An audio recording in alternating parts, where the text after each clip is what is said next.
सुंदर, यह भाग्य है इन पुष्पों का।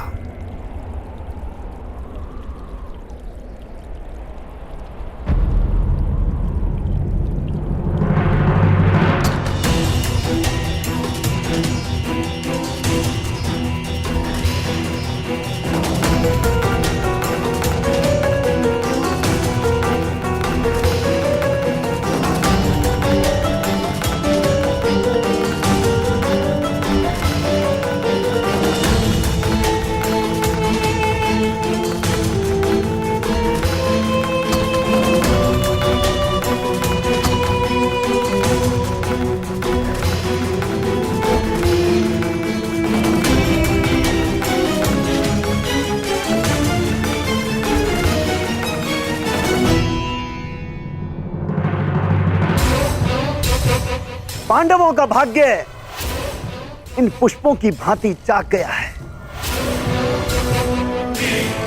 जरा भी जगा दो। अपनी मर्यादा में रहो शिशुपाल। वहां 5 पतियों वाली स्त्री मुझे मर्यादा में रहना सिखाएगी। ये तुम्हें शोभा नहीं देता पंचाली। यदि मेरे 5 पतियों को तुम्हारी इस हरकत का पता चला तो छेदी राज्य नरेश विहीन हो जाएगा।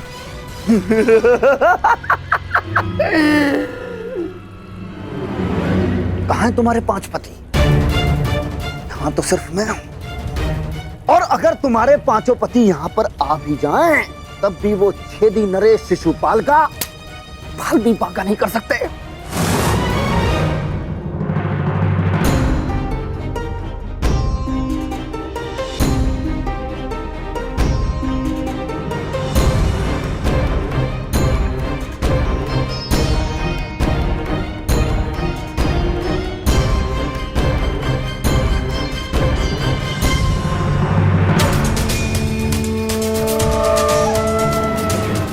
अग्निसुता याज्ञ सेनी हूं, भस्म हो जाओगे। देखता हूं इस अग्नि में कितना ताप है।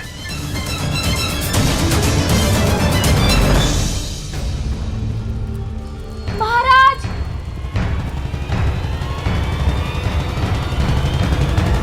छेदी नरेश महारानी पर कुदृष्टि डाल रहे हैं।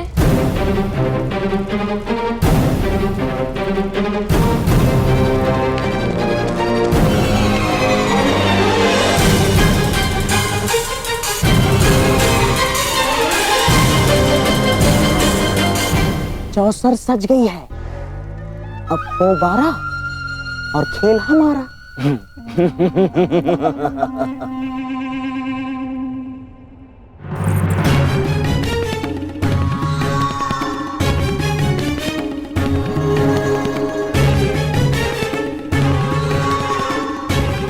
आज मुझे अपने ताप का अनुभव करने दो पांचाली।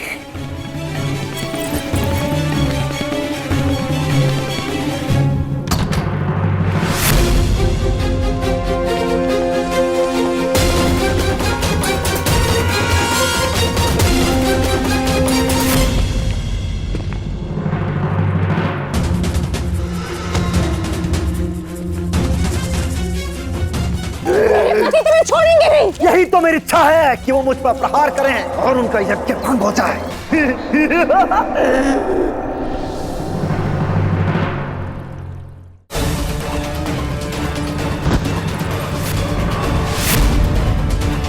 अतिथि हूं, सत्कार करो मेरा पंचाली।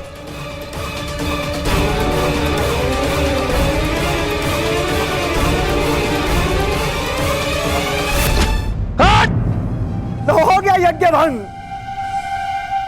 आ गए कुंती के पुत्र तुम्हें बचाने।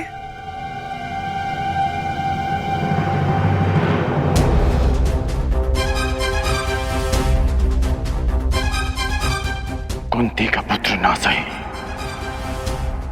एक पुत्र आया है एक स्त्री का मान बचाने।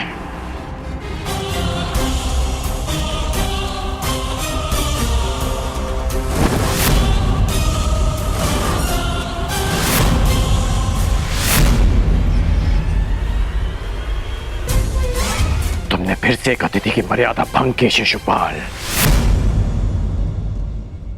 जब भी कोई शिशुपाल किसी स्त्री का मान भंग करेगा, ये कर्ण उसके मार्ग में बाधा बनेगा।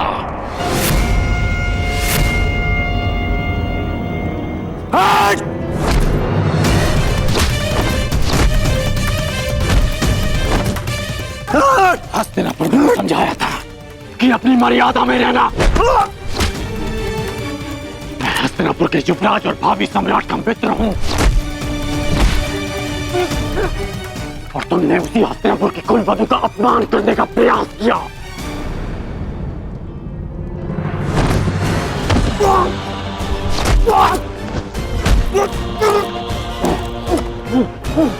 पांडव बंधन में हो सकते हैं, परंतु कर्ण इस समय किसी बंधन में नहीं।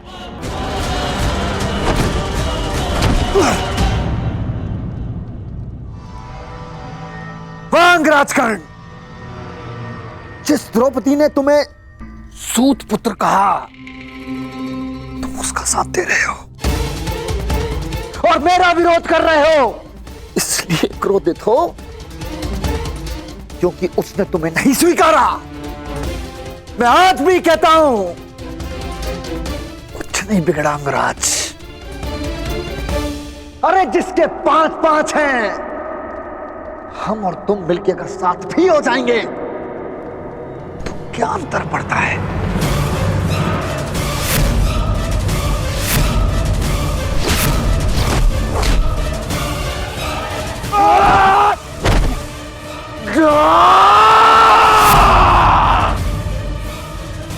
तुम जैसे कुबुद्धियों के लिए इस संसार में कोई स्थान नहीं।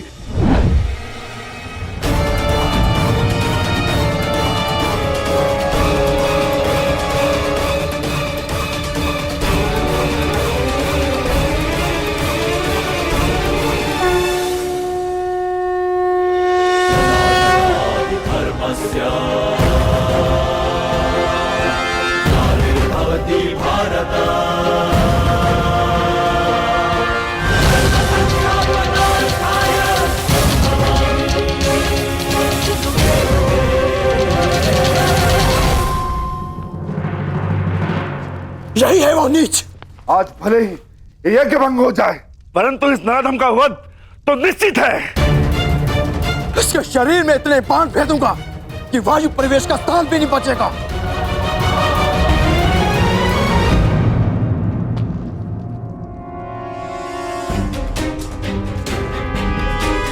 मेरे होने वाले सम्राट, ऐसा प्रतीत होता है कि हमारा प्रयोजन पूर्ण हो गया है। रुक जाओ अंगराज, शांत हो जाओ।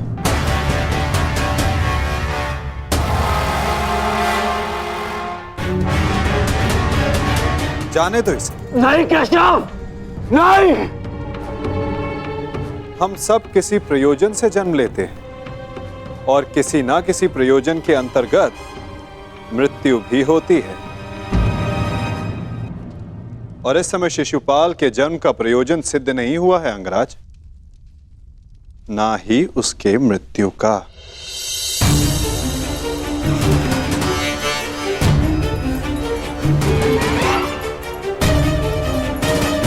इस समय उसे क्षमा कर देना ही श्रेयस्कर होगा, है ना शिशुपाल?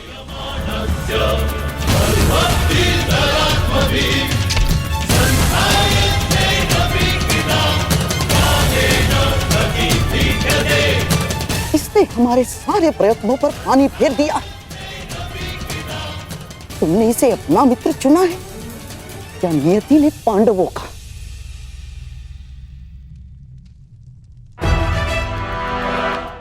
आओ शिशुपाल, उठो। आपके लिए श्रेष्ठ यही होगा कि आप यहां से चले जाए, छेदी न रहे। हाँ, क्योंकि वासुदेव ने अंगराज को तो रोक लिया, रचित मैं ना रुक पाऊं। यही तो मेरी कामना है विकुधर।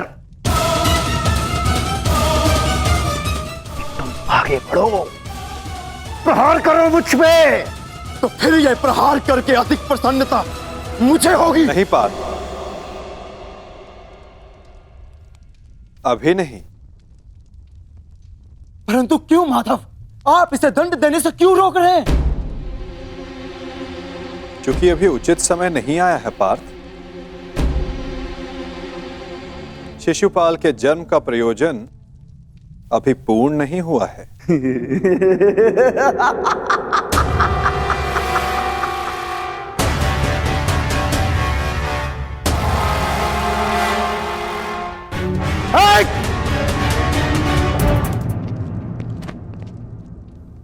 आओ युधिष्ठिर, यज्ञ प्रारंभ करते हैं।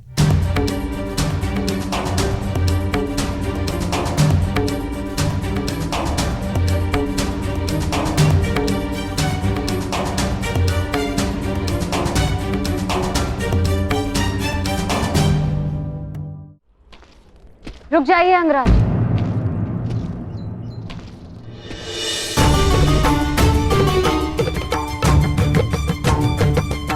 एक प्रश्न है मन में। जिसका सम्मान न लिया उसके मान के लिए द्वंद्व क्यों किया?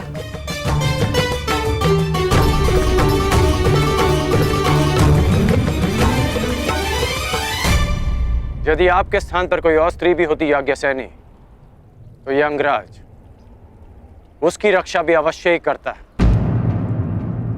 क्योंकि जिसने मुझे जन्म दिया वो भी एक नारी है, और हर नारी सदा सम्मान का पात्र होती है।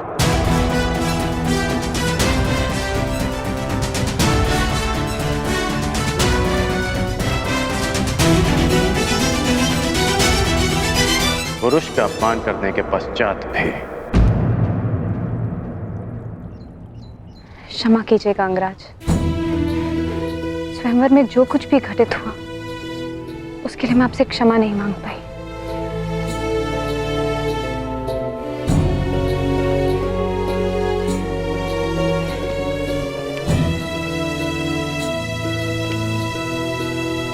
क्षमा उस कर्म के लिए मांगनी चाहिए देवी जिसके परिणाम से खेद हो। क्या सत्य में आपको उस कर्म के परिणाम का पछतावा है? आपको लगता है मुझे खेद नहीं है? नहीं है, आपको खेद नहीं है। खेद और पछतावा दृष्टि में दिख जाते हैं, और आपकी दृष्टि में समझता हूं।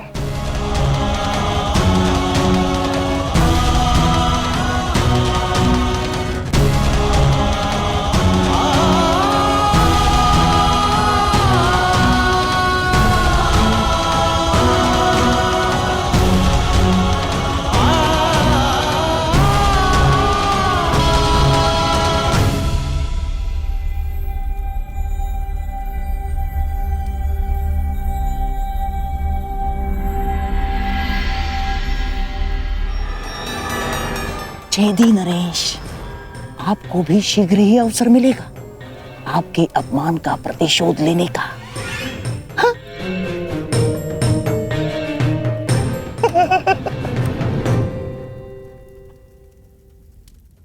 अब सारे अतिथि राजा अपनी अपनी भेंट होने वाले सम्राट को प्रस्तुत करें। देखते जाइए छेदी नरेश, हमने भी मनोरंजन का प्रबंध किया है।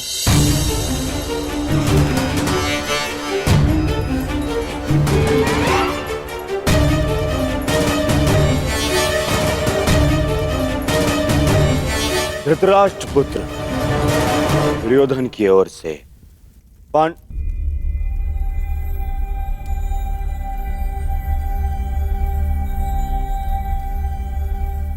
पांडुपुत्र नहीं, धर्मराज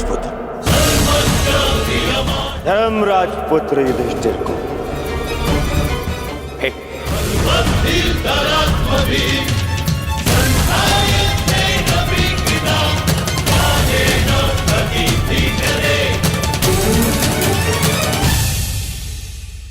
धृतराष्ट्र पुत्र दुर्योधन की ओर से पांडुपुत्र नहीं, धर्मराज पुत्र युधिष्ठिर को फेंक।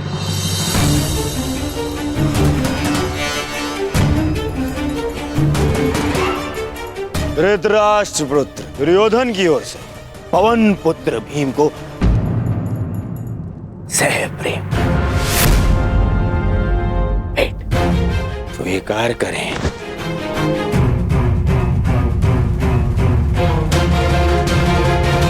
धनुर्धारी अर्जुन,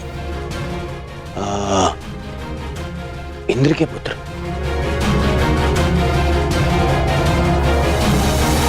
गुरुवंशी धृतराष्ट्र के पुत्र दुर्योधन की ओर से भेंट स्वीकार करो।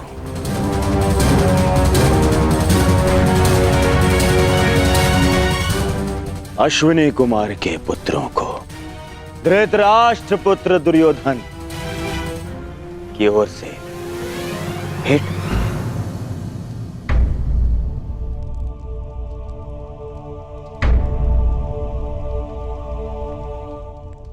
मुझे किस संबोधन से पुकारेंगे धृतराष्ट्र पुत्र? अब 5 पतियों की एक पत्नी को मैं क्या कह के पुकारूं?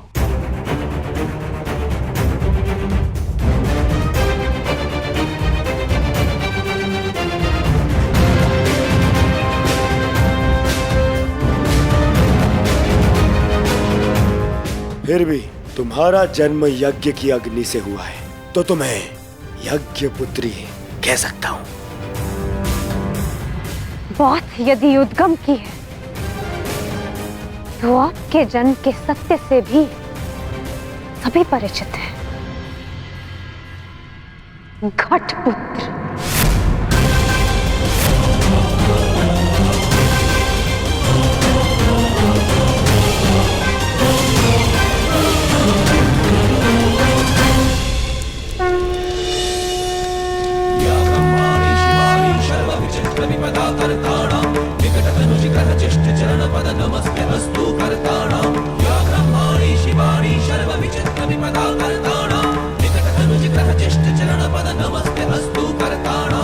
अब राजसूय यज्ञ संपन्न हुआ। अतिथियों के पूजा के बाद ही आप सम्राट सिद्ध होंगे। मैं अग्र पूजा के लिए उन्हें आमंत्रित करना चाहता हूं जो आर्य व्रत के सर्वश्रेष्ठ पुरुष हैं, जिनके कारण ये यज्ञ संपन्न हुआ है, और वो हैं वासुदेव कृष्ण।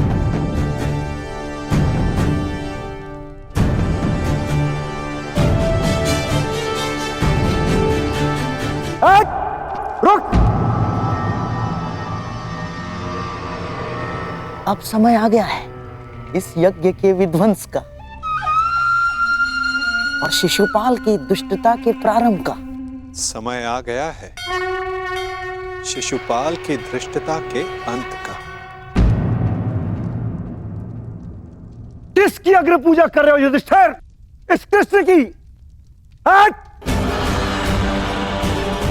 अग्र पूजा उसकी होती है जो हर क्षेत्र में सर्वश्रेष्ठ हो, हर क्षेत्र में अग्र हो। और ये कृष्ण, ये तो छल करने में अग्र है। मैं इसको सर्वश्रेष्ठ नहीं मानता। शिशुपाल, अग्र पूजा किसकी की जाए वो यज्ञ के आह्वानकर्ता का अधिकार है। आप अपनी मर्यादा से बाहर जा रहे हैं। निसंदेह।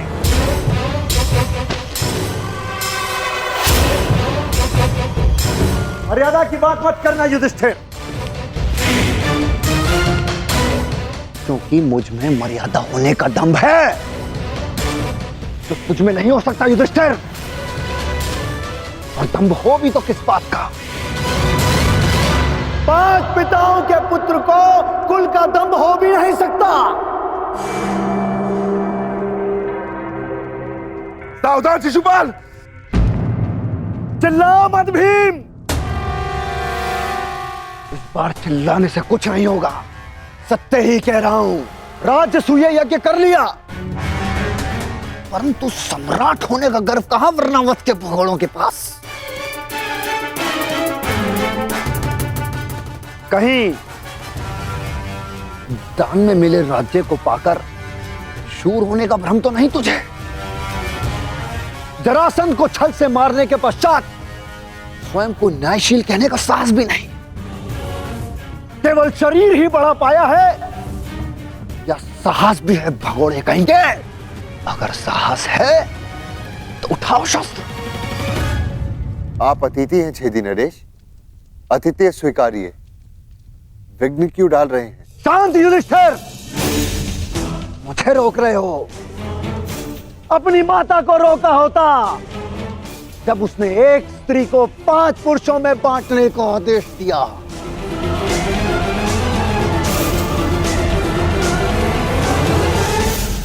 स्त्रियों का सम्मान करना सीखो शिशुपाल। ये मत भूलो कि तुम भी एक नारी की कोख से जन्मे हो। ये देखो, श्री कृष्ण वासुदेव बोले, सार का सबसे बड़ा पाखंडी, छली, कामी मुझे सिखाएगा कि किसका अपमान किया जाए, किसका सम्मान।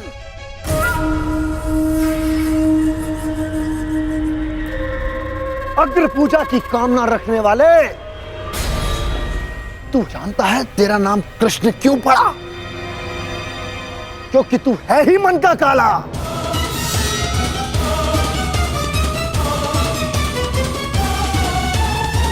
तेरे माता पिता ने तुझे जन्म देते ही इसलिए त्याग कर मथुरा से गोकुल पहुंचाया क्योंकि तेरे पांव देखते ही भाप गए थे कि तू कुलनाशक सिद्ध होगा।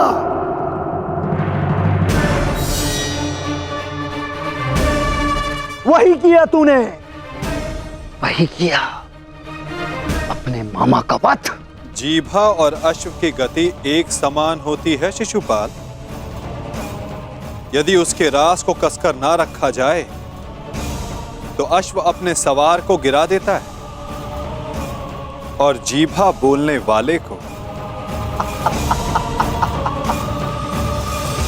श्री कृष्ण वासुदेव की बड़ी बड़ी बातें,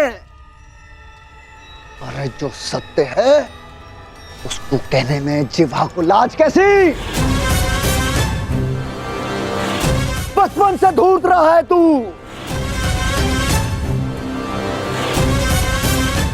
सब जानते हैं माखन स्वयं चुराता और आरोप अपने मित्रों पर लगा देता। धूर्त मुझे कहता है कि जीवा पर रास कसूं। तूने जो वृंदावन में रास रचा है वो संसार जानता है। कामी है तू, कामी। प्रेम का झांसा देकर जो स्त्रियों को ताड़ता रहा वो मुझे स्त्रियों का सम्मान करना सिखा रहा है। क्या क्या नहीं किया तूने? स्नान करती स्त्रियों के वस्त्र तूने चुराए। अरे गोकुल की विवाहित महिलाओं को मोहित करके उनका चरित्र पतन तूने किया।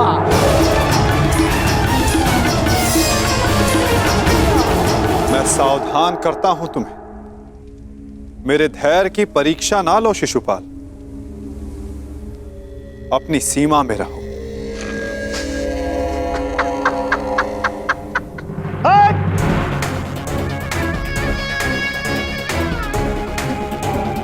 धैर्य तो मेरा टूट गया है। उसकी अग्र पूजा होते देखकर जिसने सदा पीठ पीछे से प्रहार किया। कायर है तू, कायर। सीमाएं तो तूने लांघी हैं। छल से रुक्मणी का हरण किया तूने। स्त्रियों का अपहरण करने वाले दोस्त, तुम्हारे पापों का घड़ा भरता जा रहा है शिशुपाल। सावधान।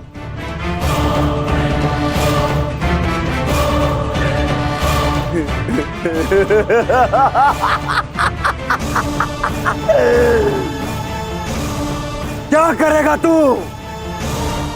युद्ध करेगा मुझसे, जैसे जरासंध से किया। रण छोड़। अरे युद्ध भूमि छोड़कर भागने वाला कायर है ये, रण छोड़ है, दुष्ट है ये। क्या करेगा तेरे ये दास पांडव? इनके द्वारा तो मुझे भी मरवा देगा। कुलनाशक है तू, और तुझे अग्नि पूजा का सम्मान चाहिए। थू। बस शिशुपाल!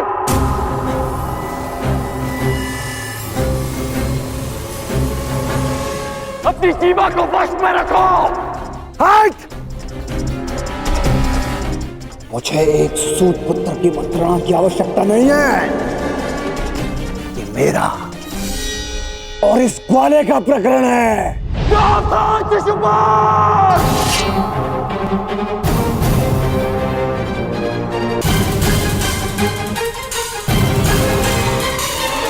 नहीं अंगराज, रुक जाओ। निकाल देने दो छेदी नरेश को अपने मन का मैल। इनका नाश करने के लिए अपना बाण व्यर्थ मत करो। इनकी जीभा स्वयं इनके नाश का कारण बन जाए।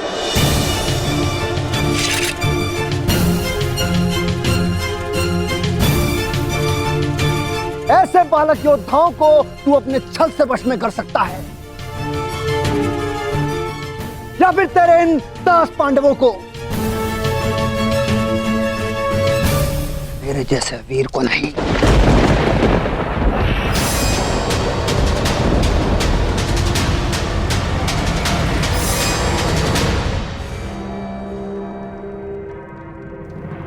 ममुश्री, इस कृष्ण ने विषय को अपनी ओर मोड़ लिया है। शिशुपाल के 100 अपराध भी पूर्ण होने वाले हैं। इसे रोकना होगा।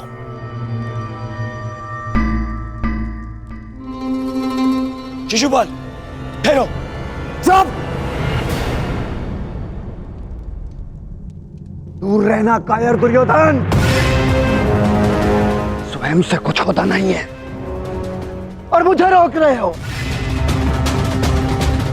बैठे रहो अपने मामा को त्रिया पकड़कर। आज इस स्त्री के मान का पाखंड करने वाले को उसका उचित स्थान दिखाकर रहूंगा मैं।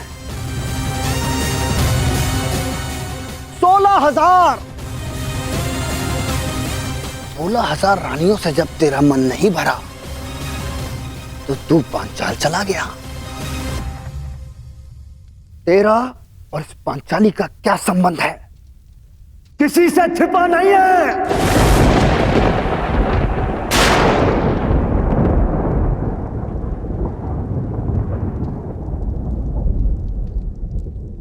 पांचाली का विवाद तूने जानबूझकर इन पांडवों से करवाया, क्योंकि तू जानता है ये मूर्ख कभी तेरा विरोध नहीं करेंगे।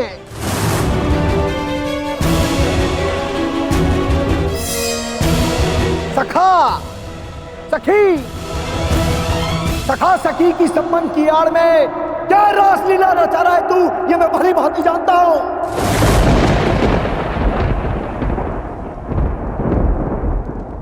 पर स्त्री गमन करने वाला पापी नहीं, महापापी है तू। एक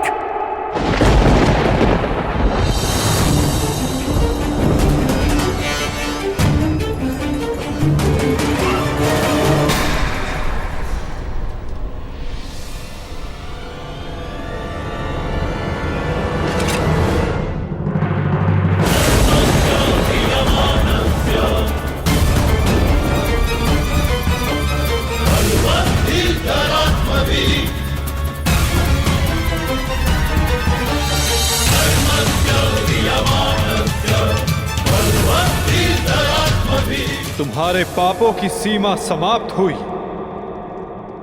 और मेरी सहनशीलता भी।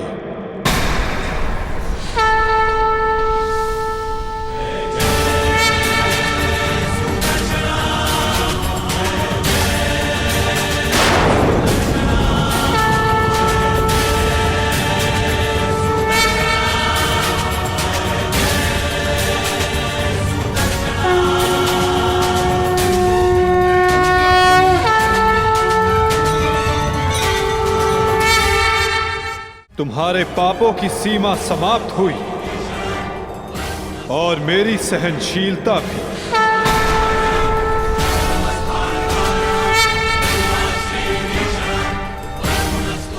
शिशुपाल, तुम्हें जो वरदान मिला उसे पाकर तुम अमर भी हो सकते थे।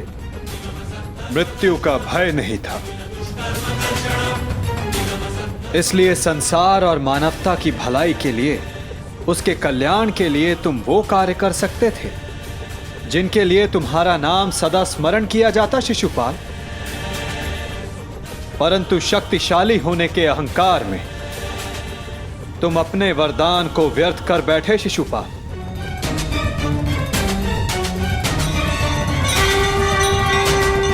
तुमने किसी का प्रेम नहीं लिया शिशुपाल, केवल श्राप लिया। अब देखो, तुम्हारा अंत, तुम्हारी मृत्यु तुम्हारे समक्ष है। ये क्या कर रहे हैं वासुदेव? ये अन्याय है। मैं इसका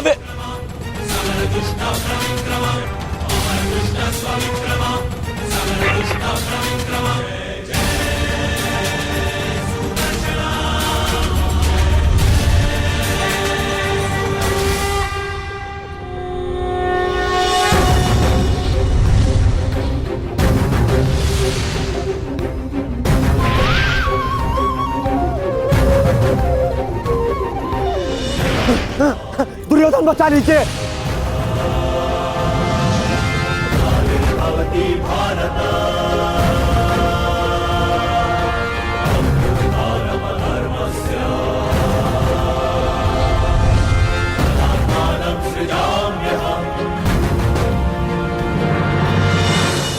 महाराज, मेरी रक्षा करो। मैं दोस्त हूँ, कायर हूँ, मैं क्षमा चाहता हूँ। मेरी रक्षा करो। नहीं, तुम केवल एक अपराधी हो जिसे बार बार सावधान करने के पश्चात भी वो नहीं माना। तुमने न केवल एक अतिथि की मर्यादा भंग की, अपितु एक स्त्री के सम्मान पर भी प्रहार किया। तुम्हारी सहायता करना एक अपराध है जो मैं नहीं करूंगा।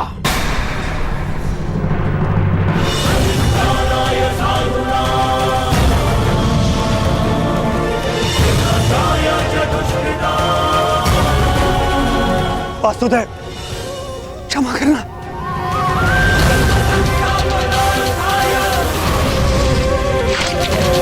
शिशुपाल,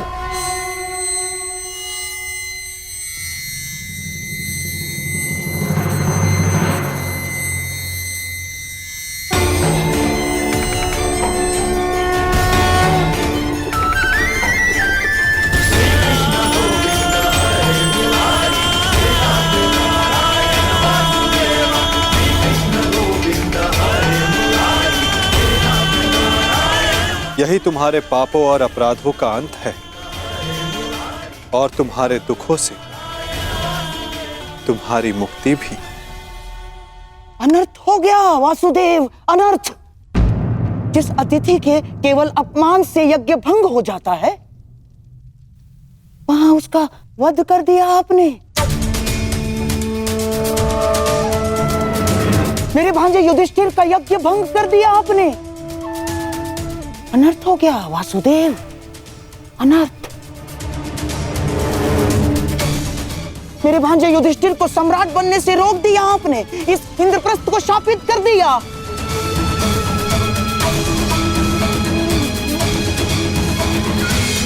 मामा श्री उचित कह रहे हैं। ये यज्ञ भंग हो गया। नहीं दुर्योधन, प्रथम आतिथ्य ने अतिथि का वध नहीं किया। दूसरा, अतिथि अपनी सीमा और मर्यादा का उल्लंघन बार बार समझाने के पश्चात भी कर रहा था। इसीलिए प्राण खोने से पूर्व उसने अपना अतिथि का पद खोया। तीसरा, उसने अपराध किया जिसका उसे दंड मिला, और चौथा, जहां अपराधी को मुक्ति मिले वो स्थान श्रापित नहीं सम्मानित होता है दुर्योधन।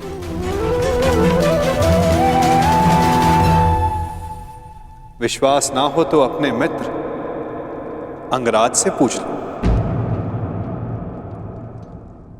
वासुदेव ठीक कह रहे हैं मित्र।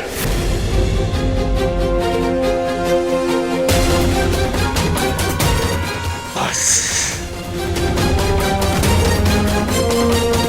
मित्र शांत हो जा। इस समय तुमने कुछ कहा या किया वो तुम्हारे विरुद्ध जाएगा। मित्र, तुम हस्तिनापुर के प्रतिनिधि हो। तुम्हारी एक भूल हस्तिनापुर का गौरव सदा के लिए नष्ट कर देगी। शांत हो जाओ मित्र। नहीं, मैं शांत नहीं रहूंगा। यहाँ एक अतिथि की मर्यादा को भंग किया गया है। अब मैं इस स्थल पर एक क्षण नहीं रुकूंगा।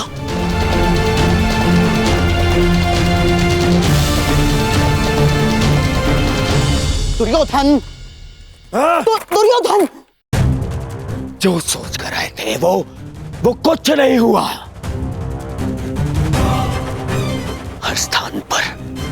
हर स्थान पर हमें छलने के लिए प्रयोजन किए गए। मुझे तो ये समझ में नहीं आता कि हम यहाँ आए हैं क्यों थे। चलिए मामाश्री। मित्र, मित्र, मामाश्री, इससे कहिए कि मेरे सामने ना आए। मित्र कहता है मुझे। न्याय की बात कहकर उसी की बात का विरोध करता है ये। मैं तुम्हारा विरोध नहीं कर रहा हूं मित्र। मैं तो मेरी बात समझने की कोशिश बास कांड। अब एक और शब्द नहीं।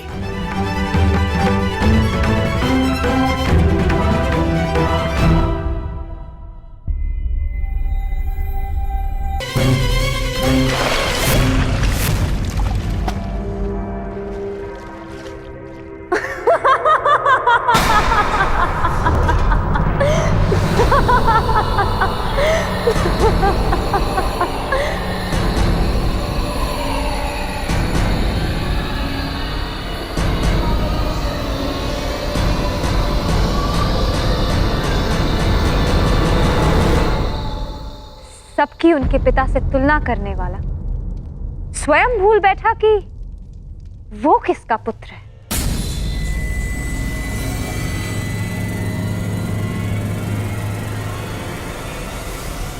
अंधे का पुत्र अंधा।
मित्र मेरी बात सुनो।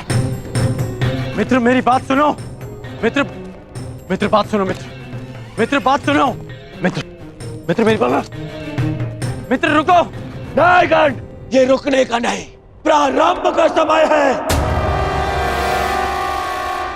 प्रतिशोध का प्रारंभ। यद्यपि युधिष्ठिर को मैं सम्राट बनते हुए नहीं देख सकता था, पर फिर भी मैं आया, है ना? पर आज द्रौपदी ने मेरा अपमान कर दिया। कर्ण, मुझे अंधे का पुत्र अंधा कहा, मेरे पिता का अपमान कर दिया। इन पांडवों ने मेरा अपमान कर दिया। कर्ण,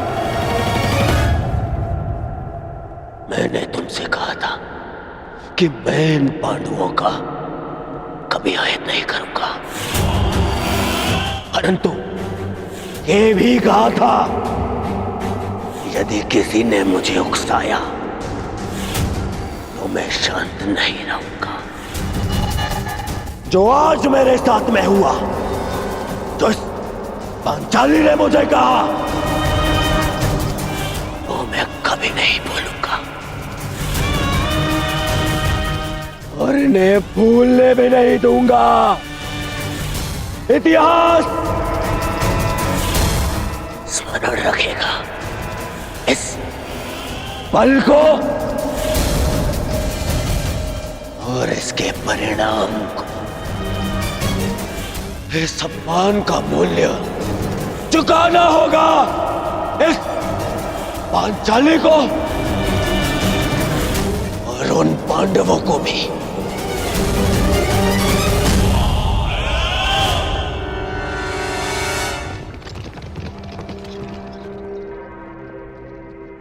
अंगराज,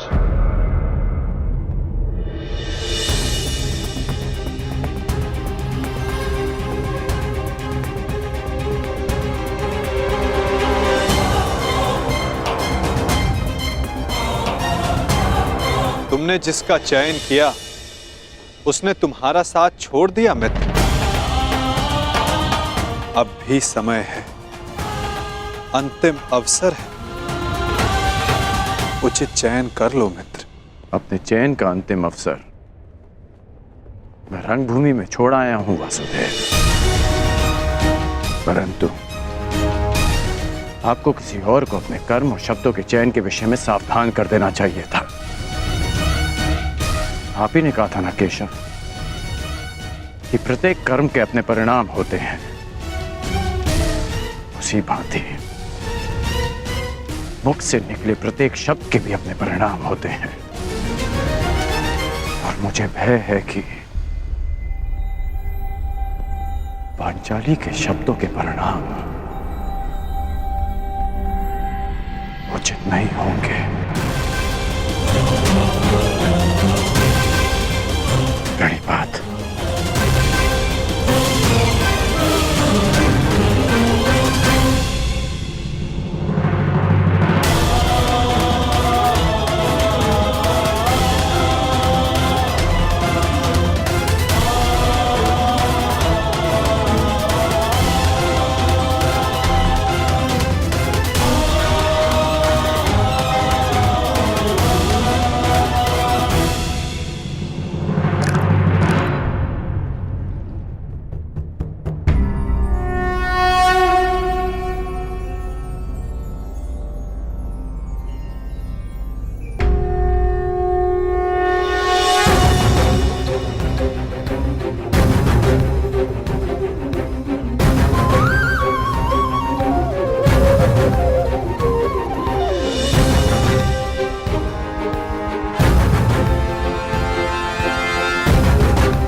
आओ सखी।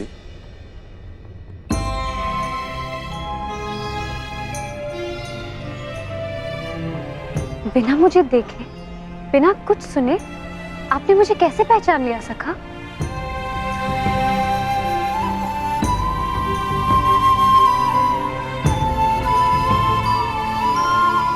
सखी सखा का संबंध ही ऐसा होता है। देख सुनकर तो परायों को पहचाना जाता है सखी। केवल मन से जिसकी मन की बात जान लो, सखा वही होता है।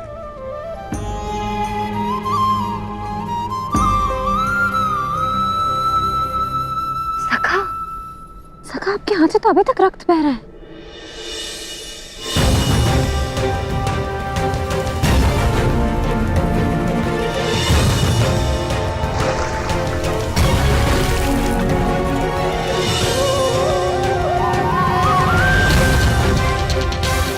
हाँ सखी, कुछ घाव सरलता से नहीं भरते हैं।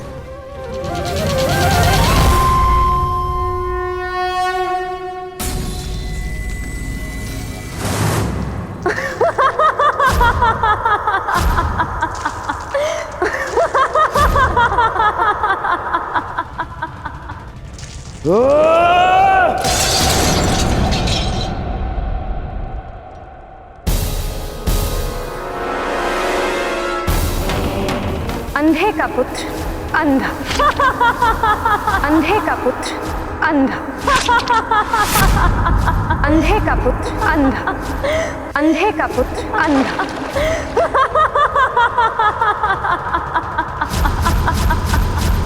ये क्या कर रहे हो तुम? हट जाओ! मामाश्री, मामाश्री, ज्येष्ठ खाता घाव लग जाएगा ज्येष्ठ। तो मैं जानना चाहता हूँ कि ऐसा कौन सा घाव है जो उस घाव से ज्यादा पीड़ा दे सकता है जो पांचाली के वचनों ने मुझे दिया है।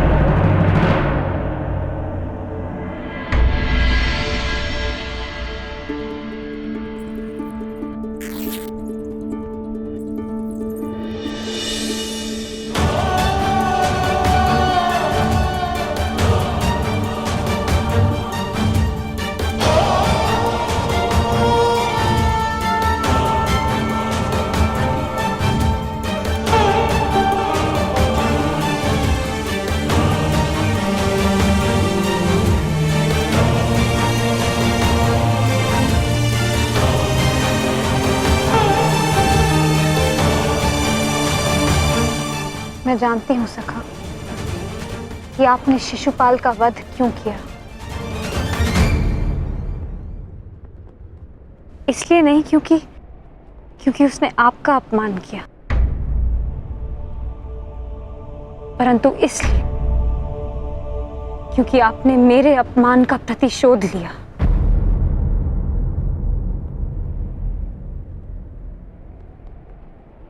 प्रतिशोध सबसे भयंकर अस्त्र है याज्ञसेनी, जो कभी न भर जाने वाले घाव दे देता है।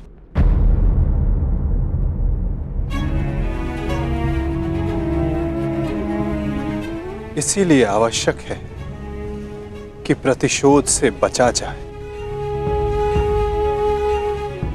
और इससे भी अधिक आवश्यक है कि किसी के मन में प्रतिशोध जैसी भावना को जन्म ना दिया जाए, क्योंकि प्रतिशोध मनुष्य के विवेक को हर लेता है, भले बुरे की समझ छीन लेता है, नेत्र होते हुए भी मनुष्य को अंधा कर देता है। अंधे का पुत्र अंधा!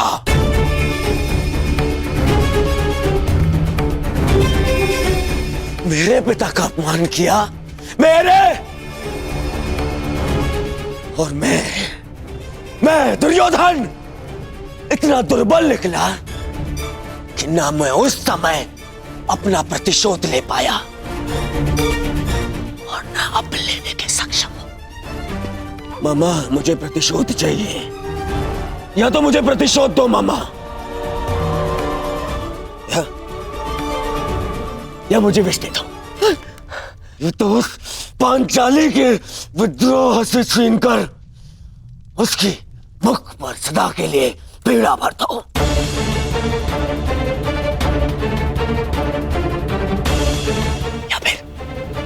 या फिर मेरी आंख और मेरे कंठ में पिघला हुआ लौह डाल दो ना।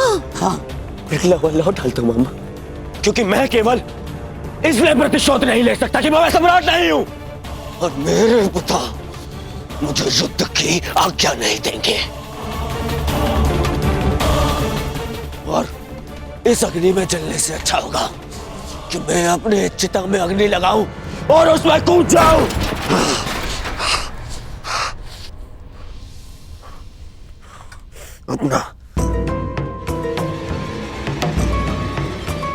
अपना कलंकित और पराजित मुख दर्पण में देखने से अच्छा है कि मैं अंधा हो जाऊं। रुकिए ज्येष्ठ, मैं आपको ये नहीं करने दूंगा। मैं अपना मानसिक संतुलन खो चुका हूं दुशासन, विक्षिप्त हो चुका हूं, क्योंकि मैं उस पद पर नहीं कि अपना प्रतिशोध ले सकूं।